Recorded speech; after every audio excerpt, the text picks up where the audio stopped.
Peut-être pas autant avec une victoire à Paris, mais on est un peu coutumier du fait lorsqu'on a des contre-performances comme on a vécu samedi dernier. L'équipe a souvent réagi. Je pense à une défaite après Toulouse, on avait été gagné à Marseille.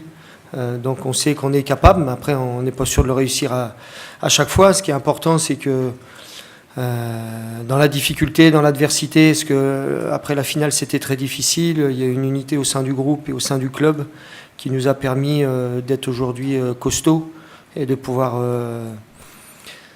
obtenir un très bon résultat.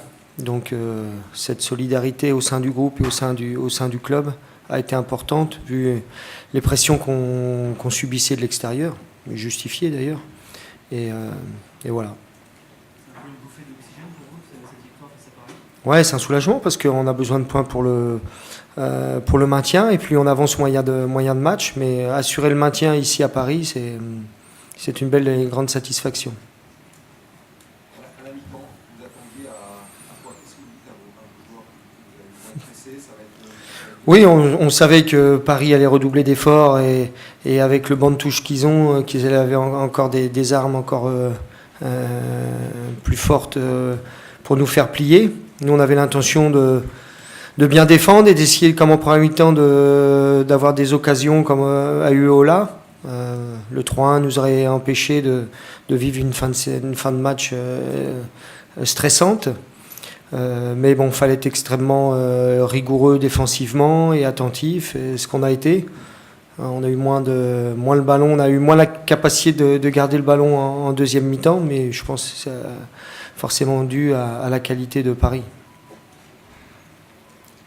Tactiquement, on avait choisi d'innover un petit peu, avec 4 milieux. Ouais, non, on a déjà joué comme ça à Lille. On a joué pas mal de matchs comme ça à Lille, en inversant notre triangle, avec un Abdoulaye Doucouré à l'extérieur qui a beaucoup de volume, qui est capable de se projeter vers l'avant. Donc c'est pas la première fois. On est plutôt, je dirais, sur notre ligne de conduite sur des matchs à l'extérieur dans une certaine configuration. Donc voilà, donc ça nous a aidé certainement ce soir aussi. Quand vous voyez Ibra rentrer, même venir de la fin, une fois, Ah bah, c'est pas gagné. C'est pas gagné, c'est un joueur forcément que tout entraîneur admire par sa qualité de joueur et puis aussi l'influence qu'il a autour de lui, auprès de ses partenaires. Et puis on sait qu'il est capable, comme on l'a vu sur la frappe, de loin de faire la différence là où d'autres ont des difficultés. Et le mérite pour nous est encore plus grand parce que battre Paris avec un Ibra qui rentre à 30 minutes de la fin, c'est toujours encore plus méritoire. Vous attendez à 2 journées encore difficiles pour le maintien ? Normalement, c'est bon, si je sais bien compter. Avec le goal average que l'on a, on est tranquille, mais on va chercher les points qui restent. Il y a encore 6 points à prendre. Mais on va être, je l'espère, plus de sérénité, même si le stress, finalement, nous convient pas si mal que ça.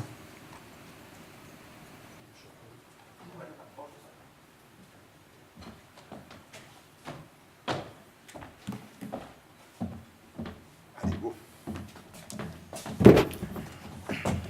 Bonsoir, désolé pour le retard. Oui, désolé, Vous pouvez y aller. excusez-moi.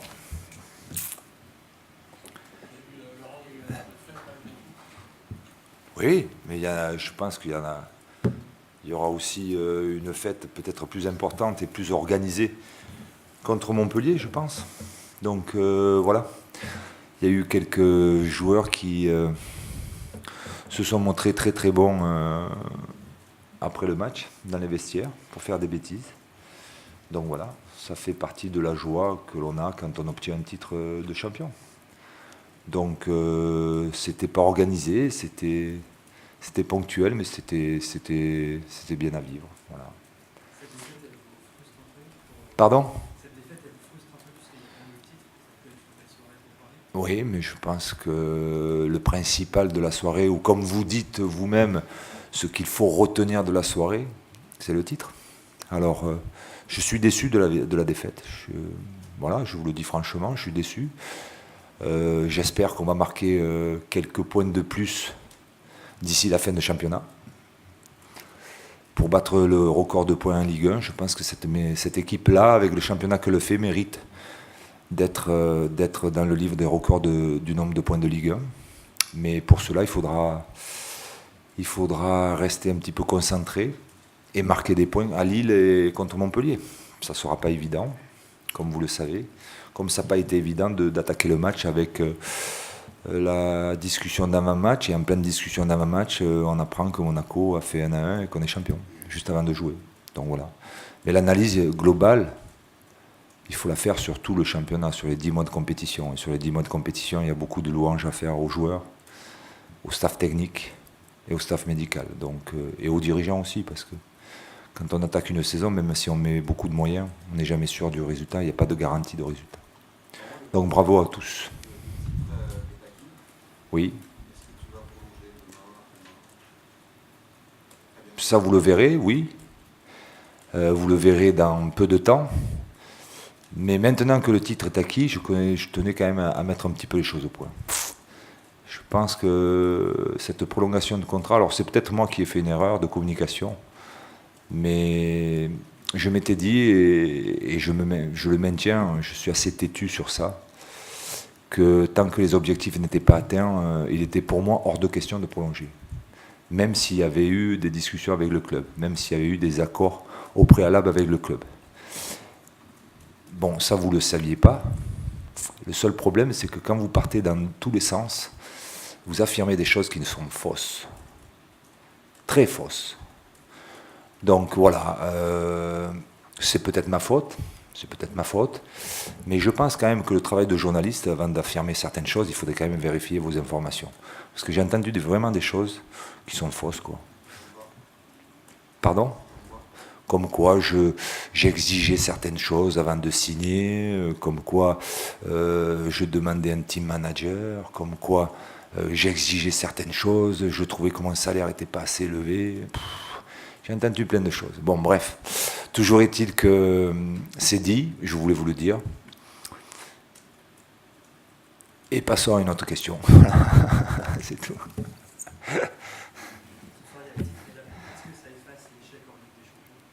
Ah, vous aussi, vous êtes nostalgique de la Coupe d'Europe. Tout le monde est nostalgique de la Coupe d'Europe. Tout le monde a eu du mal à digérer cette qualification de la Coupe d'Europe.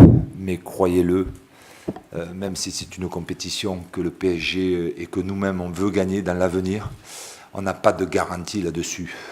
Et Dieu sait qu'il y a des exemples qui le démontrent. Moi, en tant qu'entraîneur, oui, je vais faire mon possible. J'ai appris beaucoup du parcours du PSG en Champions League.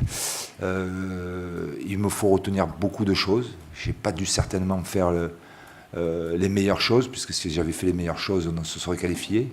Donc voilà, si tout le monde essaye de retenir ce qui n'a pas fonctionné ou ce qui pourrait être meilleur pour l'année prochaine, pour les années suivantes, c'est comme ça qu'on arrive à progresser. Donc voilà. Le problème, c'est que j'ai l'impression que la saison du Paris Saint-Germain, elle est juste évaluée par rapport au parcours de Champions League. Comme tout le monde veut que le Paris Saint-Germain aille en demi-finale, en finale, gagner la Champions League, si ce n'est pas le cas, à ce moment-là, la saison est pratiquement bonne à jeter aux orties. Je trouve ça un petit peu simpliste, puisque n'oublions pas qu'il y a des clubs qui se sont fait éliminer en huitième de finale, comme Manchester City par exemple, qui vont quand même gagner le titre. Je me dis qu'à Paris, si c'était arrivé au Paris Saint-Germain, être éliminé en huitième de finale, je pense sincèrement que ça aurait été un désastre et que tout le monde aurait crié oh là là, l'entraîneur, je vous en parle même pas. Et donc voilà, donc je sais à quoi m'en tenir, c'est le jeu, les règles du jeu on les connaît, mais je trouve que c'est un petit peu sous-évaluer les titres nationaux. Voilà, c'est ma position. Je peux admettre qu'on ait des positions différentes des miennes. Depuis l'élimination, Oui. la fin de saison Elle est pénible. Un peu possible, ouais. Est-ce que ça ternit un peu Non, mais c'est toujours pareil, c'est vous. La saison, c'est 10 mois. Est-ce que vous allez retenir les 4 derniers matchs ou tous les autres matchs? Je connais la réponse. Dans une analyse, il faut faire l'analyse de tout. De tout le championnat. Est-ce que ça laisse un goût amer? Mais le goût amer, et à ce moment-là, si tu le fais en début de championnat et que tu finis un boulet de canon, ton analyse n'est pas la même. Et ton nombre de points est le même. Donc c'est là où c'est pas trop juste. Analyser une saison, il faut l'analyser du début jusqu'à la fin. Voilà. Et il faut être pragmatique, il faut être réaliste, bien sûr, mais il faut être juste. C'est tout.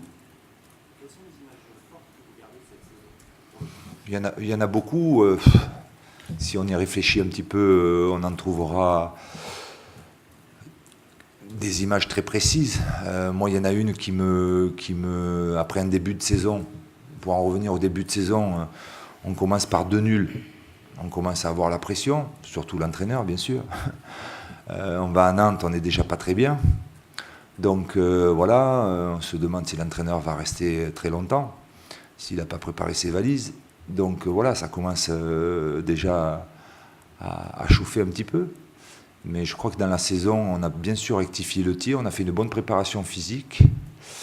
Et puis il y a des matchs clés, et notamment, mais je ne le fais pas exprès pour parler de Marseille, je pense que la victoire à Marseille à 10 contre 11 durant toute la seconde mi-temps, avec dans le jeu une domination même à 10 contre 11, nous a démontré ou nous a persuadé ou confirmé qu'on était vraiment dans le bon chemin et qu'on était très fort. Donc c'est un match, à mon avis, qui a été important dans la saison. Il y en a eu certainement d'autres, notamment des matchs très maîtrisés ici, à domicile. Et non, on a fait une très très belle saison. Donc voilà, à y réfléchir, il y aura certainement des images très précises, mais vous me posez la question ce soir, je vous réponds juste ce qui me vient dans mon idée, quoi. C'est quelques matchs qui ont été très très très bien maîtrisés par l'équipe. Au niveau du jeu, vous savez que pour moi ou pour tous les entraîneurs, c'est important, le jeu. On a su allier le beau jeu, l'efficacité, marquer des buts. On s'aperçoit que c'est pas si facile que ça, puisqu'on s'aperçoit qu'en fin de saison, on a encore le jeu, mais on est plus efficace ou moins efficace devant le but. Donc quand on a gagné des matchs 4, 5, 0, on disait oui, c'est facile, c'est facile. On s'aperçoit qu'actuellement, c'est beaucoup moins facile. Donc il fallait apprécier ces moments-là, je pense. Une petite question sur ce soir. J'allais sorti pour les modos. Oui. Pardon ? Pour les modos, pas complètement. Je ne sais pas si c'est la même chose que son opération, son hernie discale. Je ne pense pas. J'espère pas pour lui. Il y a tout simplement une espèce de blocage qui lui permettait pas de continuer. Donc voilà, on voulait faire autre chose au niveau des changements. Ça nous a un petit peu perturbé. C'est comme ça. Et deuxième question, c'est que j'ai un pourquoi il n'était pas dans sa feuille de match, un choix Ouais. ou il était... Non, c'est un choix. C'est un choix. On était parti 21 au vert. Il fallait équilibrer, à mon sens, le banc de touche. Donc on a décidé comme vous l'avez vu, de mettre 2 défenseurs, 2 milieux de terrain, 2 attaquants. Et dans les 2 attaquants, il y avait Ibra et Luka. Oui. Moi, sincèrement, je ne voulais pas regarder ce match de Monaco-Guingamp, mais tu sais très bien qu'il y a toujours quelqu'un, un ami à toi, qui te dit voilà, le score c'est de 1-1, vous êtes champion. Et j'étais en train de préparer pas mon discours, mais ma causerie d'avant-match qui dure 30 secondes. Ben là, elle n'a même pas duré 10 secondes, quoi. Qu'est-ce que tu veux que je te dise? Donc voilà.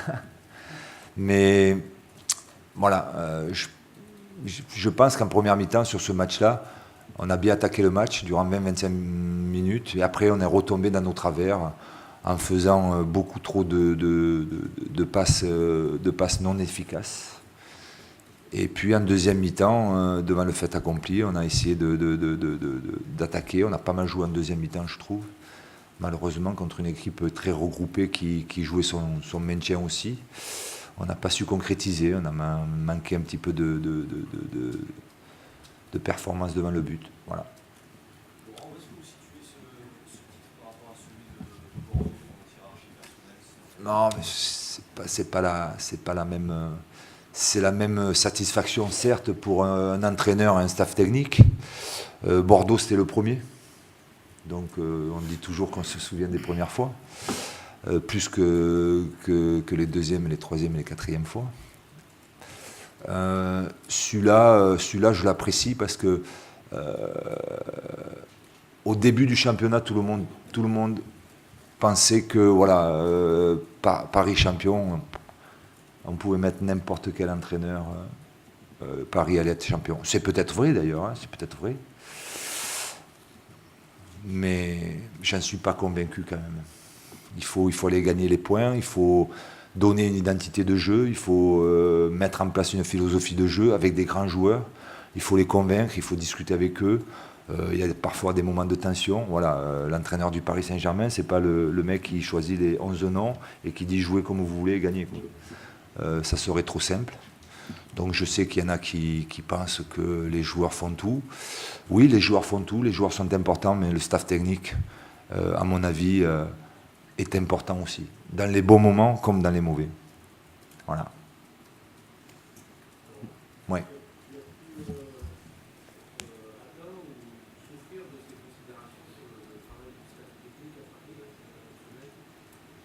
Oui, mais bon, on parle sans savoir, quoi. C'est ça qui me dérange un petit peu.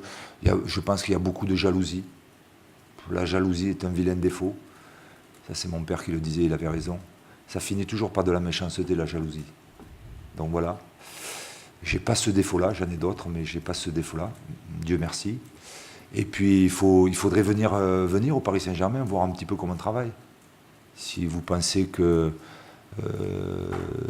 même si je suis en retrait, je suis en haut sur une tribune en train de voir l'entraînement ou dans mon bureau en train de regarder par la fenêtre les entraînements. Non, j'y suis tous les jours. Et je travaille comme la plupart des entraîneurs le font, comme tous les staffs techniques le font, comme celui du Paris Saint-Germain qui a fait du très très bon boulot le fait de cette année. Voilà. Et des fois, voilà, parce que c'est Paris Saint-Germain, parce que c'est un tel, on dit oui, mais non, il fait comme tous les autres. Je fais comme tous les autres. Voilà. Je participe à l'entraînement, je participe au choix de certaines choses. Voilà. Après, je donne beaucoup, je délègue beaucoup, oui. C'est exact. Mais je crois qu'un entraîneur de très très haut niveau, ou un entraîneur d'un grand club, ou un entraîneur tout court, doit déléguer. Parce qu'il a plein de choses à faire, autre part que sur le terrain de football. Et croyez-moi, il y a beaucoup de choses à faire. Beaucoup de choses à faire. Donc voilà, c'est ma manière de fonctionner. Il y en a certainement qui fonctionnent autrement. Mais moi, en ce qui me concerne, je ne critique personne. Tout le monde a raison quand il obtient des résultats. Non, c'est oublié tout ça. C'est oublié. Mais il y a beaucoup de gens qui vont à l'étranger. Moi, j'ai eu la chance de travailler avec des grands entraîneurs à l'étranger. Voilà, on ne sait pas ce qui se passe. Il faut avoir une ouverture d'esprit. Ne pas penser que sa méthode, c'est l'unique et la bonne. Il y a plusieurs méthodes. La bonne, c'est celle qui obtient des résultats. Une dernière question, s'il vous plaît. Oui. J'attendais avec impatience cette liste à 17h du Brésil. Effectivement, heureux à la fois pour Maxwell et malheureux pour Lucas. Donc effectivement, ça m'a convaincu et d'aligner Max et de ne pas aligner d'entrée Lucas. Voilà. Merci. Merci, au revoir, bonne soirée et à bientôt.